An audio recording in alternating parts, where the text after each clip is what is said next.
ദൈവനാമം മഹത്വപ്പെടുമാറാകട്ടെ. എസ്തേറിൻ്റെ പുസ്തകം 8-ാം അധ്യായം.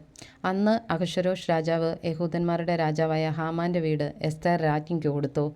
മൊർദെഖായിക്ക് തന്നോടുള്ള ചാർച്ച ഇന്നതെന്ന് എസ്തേർ അറിയിച്ചതുകൊണ്ട് അവൻ രാജസന്നിധിയിൽ പ്രവേശം പ്രാപിച്ചു.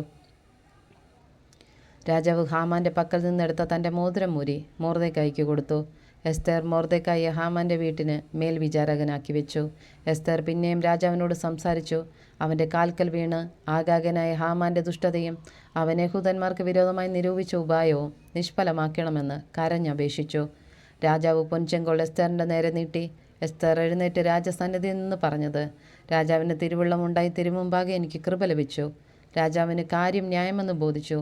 തൃക്കണ്ണിൽ ഞാനും പ്രിയയായി ഇരിക്കുന്നുവെങ്കിൽ രാജാവിൻ്റെ സകല സംസ്ഥാനങ്ങളിലും യഹൂദന്മാരെ മുടിച്ചു കളയണമെന്ന് ആഗാഗനായ ഹമ്മേദാത്തയുടെ മകൻ ഹാമാൻ എഴുതിയ ഉപായ ലേഖനങ്ങളെ ദുർബലപ്പെടുത്തേണ്ടതിന് കൽപ്പന അയക്കണമേ. എൻ്റെ ജനത്തിന് വരുന്ന അനർത്ഥം ഞാൻ എങ്ങനെ കണ്ടു സഹിക്കും? എൻ്റെ വംശത്തിൻ്റെ നാശവും ഞാൻ എങ്ങനെ കണ്ടു സഹിക്കും? അപ്പോൾ അഹശ്വേരോശ് രാജാവ് എസ്തേർ രാജ്ഞിയോടും യഹൂദനായ മൊർദെഖായിയോടും കൽപ്പിച്ചത്: ഞാൻ ഹാമാൻ്റെ വീട് എസ്തേറിന് കൊടുത്തുവല്ലോ. അവൻ യഹൂദന്മാരെ കയ്യേറ്റം ചെയ്യുവാൻ പോയതുകൊണ്ട് അവനെ കഴുമരത്തിന്മേൽ തൂക്കിക്കളഞ്ഞു. നിങ്ങൾക്ക് ബോധിച്ചതുപോലെ നിങ്ങളും രാജാവിൻ്റെ നാമത്തിൽ യഹൂദന്മാർക്ക് വേണ്ടി എഴുതി രാജാവിൻ്റെ മോതിരം കൊണ്ട് മുദ്രയിടുവീൻ. രാജനാമത്തിൽ എഴുതുകയും രാജമോതിരം കൊണ്ട് മുദ്രയിടുകയും ചെയ്ത രേഖയെ ദുർബലപ്പെടുത്തുവാൻ ആർക്കും പാടില്ലല്ലോ. അങ്ങനെ സീവാൻ മാസമായ 3-ാം മാസം 23-ാം തീയതി തന്നെ രാജാവിൻ്റെ രായസക്കാരെ വിളിപ്പിച്ചു.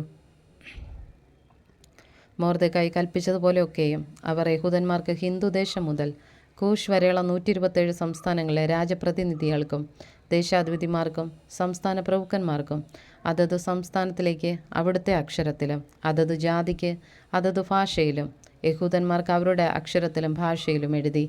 അവൻ അഹശ്വേരോശ് രാജാവിൻ്റെ നാമത്തിൽ എഴുതിച്ച് രാജമോതിരം കൊണ്ട് മുദ്രയിട്ട് ലേഖനങ്ങളെ രാജാവിൻ്റെ അശ്വഗണത്തിൽ വളർന്നു രാജകാര്യത്തിന് ഉപയോഗിക്കുന്ന തുരകങ്ങളുടെ പുറത്ത് കയറി ഓടിക്കുന്ന അഞ്ചൽക്കാരുടെ കൈവശം കൊടുത്തയച്ചു.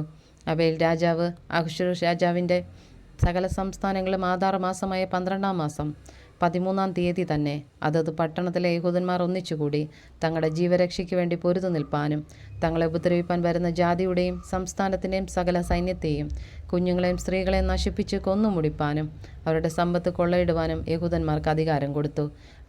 അന്നത്തേക്ക് യഹൂദന്മാർ തങ്ങളുടെ ശത്രുക്കളോട് പ്രതിക്രിയ ചെയ്യുവാൻ ഒരുങ്ങിയിരിക്കണമെന്ന് സകല ജാതികൾക്കും പരസ്യം ചെയ്യേണ്ടതിന് കൊടുത്ത തീർപ്പിൻ്റെ പകർപ്പ് ഓരോ സംസ്ഥാനത്തിലും പ്രസിദ്ധമാക്കി. അങ്ങനെ അഞ്ചൽക്കാർ രാജകീയ തുരകങ്ങളുടെ പുറത്തു കയറി രാജാവിൻ്റെ കൽപ്പനയാൽ നിർബന്ധിതരായി ബന്ധപ്പെട്ട് ഓടിച്ചുപോയി ശൂഷൻ രാജധാനിയിലും തീർപ്പ് പരസ്യം ചെയ്തു.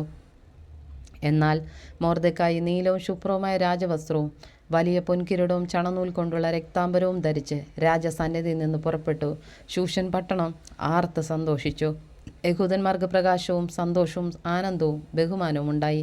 രാജാവിൻ്റെ കൽപ്പനയും തീർപ്പും ചെന്നെത്തിയ സകല സംസ്ഥാനങ്ങളിലും പട്ടണങ്ങളിലും യഹൂദന്മാർക്ക് ആനന്ദവും സന്തോഷവും വിരുന്നും ഉത്സവവും ഉണ്ടായി. യഹൂദന്മാരെയുള്ള പേടി ദേശത്തെ ജാതികളിന്മേൽ വീണിരുന്നതുകൊണ്ട് അവർ പലരും യഹൂദന്മാരായി തീർന്നു.